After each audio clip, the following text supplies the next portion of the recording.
Direktorat Reserse Kriminal Umum Polda Aceh berhasil membekuk 8 orang sindikat pencuri kendaraan bermotor di Aceh. Dari tangan para pelaku, polisi menyita 12 unit sepeda motor dan becak motor. Baru tinggal di sini 6 bulan. Baru 6 bulan. Anggota sindikat pencurian sepeda motor ini telah melakukan aksinya sejak 6 bulan lalu.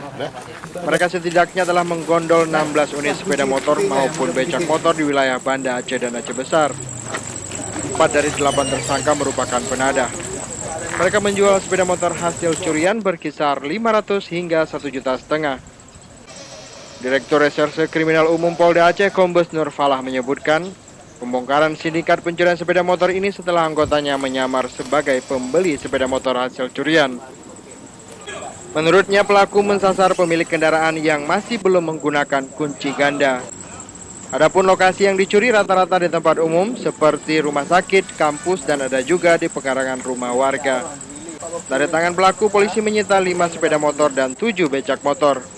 Beberapa pemilik sepeda motor yang telah diketahui identitasnya diizinkan untuk memakai sementara sepeda motornya yang telah dicuri ini. Dari Banda Aceh, Mulyadi melaporkan untuk Aceh Video.